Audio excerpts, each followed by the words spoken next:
I thought expanding my small manufacturing business would create jobs for our town, but instead it started a battle with an HOA that believed it could rewrite history and steal industrial land worth millions. My grandfather founded our family metal fabrication company nearly 50 years ago beside an old railroad corridor that once supplied factories across the county. As business grew, we legally purchased several vacant industrial lots directly behind our facility with plans to build a modern production warehouse. The permits were approved, architects finished the designs, and construction crews prepared the foundation when the neighboring HOA suddenly claimed the expansion site was actually designated as future community recreational property. Their president arrived carrying glossy presentation boards showing soccer fields, playgrounds, and landscaped gardens occupying every inch of our construction site.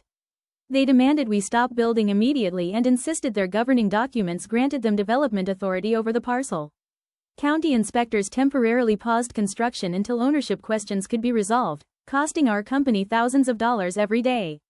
Employees worried about losing jobs while customers questioned delayed production schedules. The HOA flooded social media accusing our factory of destroying neighborhood quality of life even though the factory had existed decades before the subdivision was ever built. Their attorneys presented copied deeds referencing abandoned railroad easements, arguing those easements somehow transferred ownership to the HOA after residential development began. Something about the documents seemed strange because every legal description omitted several pages normally attached to historical railroad property transfers. I contacted a retired railroad historian who specialized in abandoned freight lines. After weeks of research, he located century-old transaction records stored inside a regional transportation museum rather than the county courthouse. Those forgotten deeds revealed that when the railroad sold excess land decades earlier, every industrial parcel was permanently separated from the residential development rights through legally binding agreements.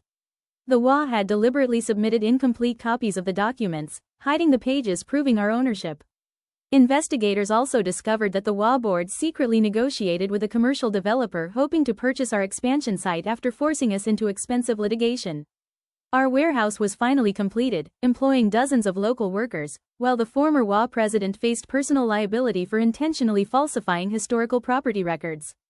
When my wife and I inherited my grandfather's 80-acre farm on the edge of a growing suburban community, we knew development had slowly surrounded us over the years, but our land had always remained legally protected farmland dating back nearly 70 years.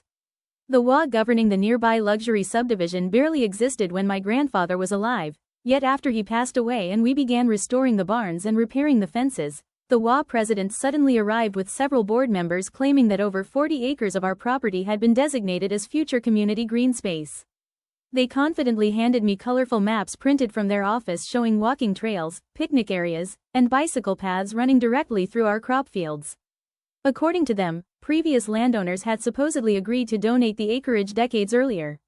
I immediately refused because my grandfather never mentioned such an agreement and every deed in our possession showed continuous ownership. And several dogs damaged freshly planted crops. Every time I confronted someone, they simply pointed at the HOA newsletter saying the land belonged to everyone. I contacted the county recorder, who found no recorded transfer whatsoever, but the HOA insisted the paperwork had been misplaced during digital record conversions. They hired surveyors whose measurements conveniently matched their own promotional maps, and construction companies started delivering stakes to outline future walking paths. I hired an elderly retired county surveyor who had worked in the region for more than 40 years. Financial records later revealed the board had already accepted deposits from contractors for landscaping projects that could never legally occur. The HOA president resigned before the investigation concluded, multiple board members faced civil fraud claims, and the county permanently recorded corrected boundary documents with enhanced legal protections preventing future alterations. Today our crops grow exactly where the HOA once planned picnic tables, and every harvest reminds us that truth buried beneath decades of paperwork can still protect generations of honest families from those who think confidence matters more than legal ownership.